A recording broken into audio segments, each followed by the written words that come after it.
Selamat mendengarkan. Terserah kalau Bibi anggap aku ikut campur. Aku hanya ingin membantu Lupi saja, karena aku peduli. Alah, gak usah pakai belain si Lupi. Kamu emangnya siapanya Lupi? Teriak Surti dengan wajah bengisnya. Bibi, tidak perlu berteriak seperti itu. Mas Harlan hanya bertanya baik-baik. Kenapa harus marah-marah?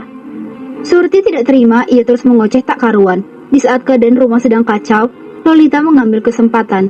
Ia membawa seorang pria keluar dari kamarnya lewat pintu belakang. Lupita ingin memorgokinya, tapi ia urungkan. Ia takut bibinya bertambah murka. Sekarang begini saja, Bi. Surti memotong ucapan Harlan. Kau panggil aku Bibi? Sejak kapan aku nikah sama pamanmu? Jawab Surti cetus. Oke, baiklah Ibu Surti. Tolong perlihatkan surat hibah yang diberikan pada pamannya Lupita, adik dari ayah Lupita. Biar jelas dulu persoalannya. Kata Harlan mencari solusi. Kau kan hanya orang luar, gak pantas ikut campur dalam urusan keluarga kami. Apalagi ingin melihat surat asli hibah itu. Baiklah, bila Bibi tidak percaya denganku dan tidak ada penyelesaiannya, biar Lupita panggil ketua RT dan RW untuk menyaksikan surat hibah asli itu. Tidak bisa, kau tidak bisa seenaknya mengatur keluarga kami. Bentak Surti ketakutan. Tidak ada cara lain, karena Ibu Surti sudah menzolimi Lupita dengan cara memberikan surat hibah palsu ini. Berani kau bilang itu surat palsu, hah? Surti langsung mengambil sapu yang bersandar di dinding. Saat tangannya ingin memukul tubuh Harlan, dengan cepat ia menariknya. Lupi, sekarang kau panggil ketua RT dan 3 orang warga setempat untuk menyelesaikan masalah ini. Perintah Harlan pada Lupita. Tidak Lupita, jangan kau ke sana, bikin malu saja. Kita bisa menyelesaikannya secara kekeluargaan. Pinta Surti dengan wajah pucat. Orang sepertimu sudah tidak bisa dikasih hati. Bentak Harlan kesal.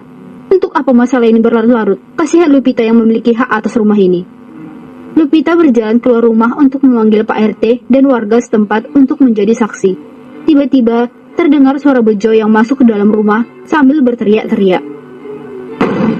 Mana orangnya kak, yang sudah datang ke rumah kita bikin rusuh? Bejo, panggil Surti.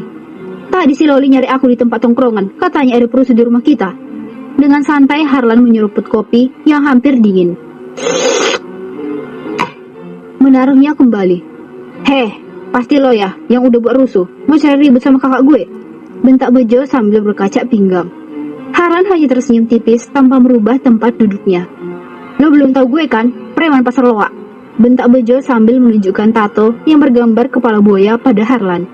Sabar bang, tenanglah dulu, jangan marah-marah begitu, nanti darah tinggi abang kumat. Hei, enak aja lu, siapa yang punya darah tinggi? Assalamualaikum. Terdengar suara memberi salam di depan teras. Lupita, ketua RT dan 3 orang warga masuk ke dalam ruangan tamu. Waalaikumsalam, sahut Harlan. Ini ada apa ya? Rame-rame di sini. Ujar Bejo bingung. Setelah semua duduk, ada sebagian yang duduk di kursi plastik karena tidak muat di sofa. Harlan mulai rembukan. Sebelumnya saya minta maaf, sudah mengundang Bapak Ketua RT setempat beserta 3 warga. Perkenalkan, nama saya Harlan, teman dari Lupita. Jadi tadi pagi, Lupita cerita pada saya tentang surat kuasa atas rumah kedua orang tuanya yang sudah almarhum. Kata bibinya sudah dihibahkan atas nama Bapak Imron selaku paman Lupita. Terlihat wajah kesal dan amarah Surti pada Harlan. Akhirnya Pak RT ikut berbicara karena sudah dipanggil. Bisa Ibu Surti perlihatkan surat kuasa atau surat hibah aslinya? Tolong jangan mengambil keuntungan dari seorang anak yatim piatu, Bu. Itu tidak baik. Apalagi kedua orang tua Lupita, panutan warga sini saat masih hidup. Terang Pak RT tegas. Baik Pak, ucap Surti gugup. Surti masuk ke dalam kamar. Tak lama, ia kembali dengan membawa surat map dan memberikannya pada ketua RT. Setelah berada di tangan Pak RT, ia membuka map coklat itu dan membaca isi suratnya. Pak RT mengeritkan keningnya dan sedikit curiga pada tulisan tangan itu. Boleh saya bertanya Bu Surti? Tanya Pak RT. Iya silahkan Pak. Kalau saya boleh tahu, dari mana Ibu Surti mendapatkan surat hibah ini? Dari kampung Pak. Sebelum suami saya Imron meninggal, saya sempat pulang kampung 1 bulan. Dan saya mendapatkan surat ini dari keluarga suami saya di kampung. Pak RT mulai menemukan keganjalan. Bukankah kedua orang tua Lupita meninggal 15 tahun yang lalu, saat Lupi berusia 7 tahun? Seharusnya tanggal hibah dibuat sebelum ayah Lupita, Bapak Arman, meninggal, bukan surat yang dibuat sesudahnya. Ujar Pak RT geleng-geleng kepala. Mana mungkin keluarga suami saya bohong Pak, surat itu kan dari mereka, jadi mana aku tahu? Ucap Surti menyangkal. Benar Pak, kakak saya tidak mungkin bohong. Bela Bejo. Surat hibah ini tidak sah Bu, karena tidak ada tanda tangan dari notaris. Tapi kan itu ada tanda tangan di atas materai ayahnya Lupita. Tetap tidak kuat Bu, dan tanda tangannya ada keganjalan juga Bu. Jadi Bapak RT nuduh saya memasukkan tanda tangan itu.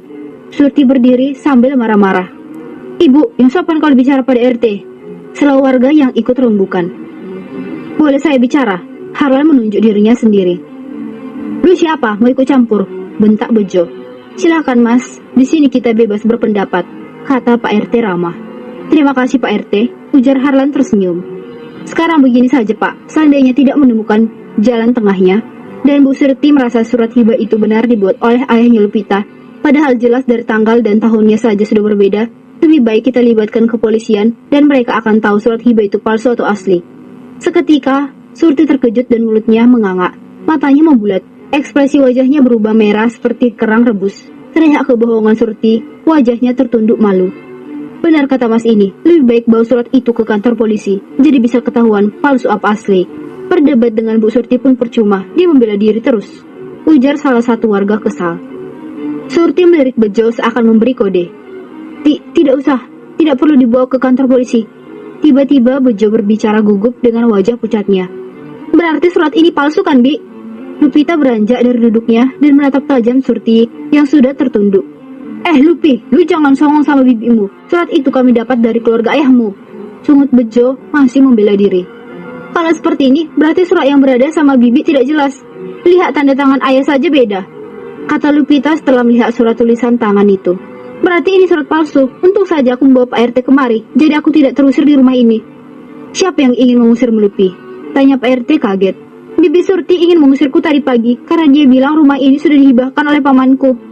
Kenapa Ibu Surti begitu jahat pada ponakannya Pak Imron? Ini rumah Pak Arman. Lupita pewaris tunggal rumah ini, Bu. Apa Ibu tega mengusir anak yatim piatu dari rumahnya sendiri? Ucapan Pak RT terlihat marah. Surti terdiam dengan wajah menekuk. Ia sudah tidak bisa berkutik lagi. Apalagi ia kaget Lupita berani mengungkapkan semuanya pada Pak RT dan warga yang menjadi saksi. Kau jangan terus menjelekkan kakakku di depan warga dan Pak RT, seru Bejo terus membela Surti. Sekarang maumu bagaimana Lupi terhadap bibimu ini? Tanya Pak RT lagi. Sudah bertahun-tahun Bibi dan Lolita tinggal di rumah ini. Dari usia saya 7 tahun sampai sekarang menginjak umur saya 22 tahun. Saya sudah bisa mengurus diri saya sendiri. Sekarang saya pinta Bibi Surti, Lolita, dan Bang Bejo meninggalkan rumah saya. Apa? Pekik mereka berdua terkejut. Bejo dan Surti membelalakkan matanya.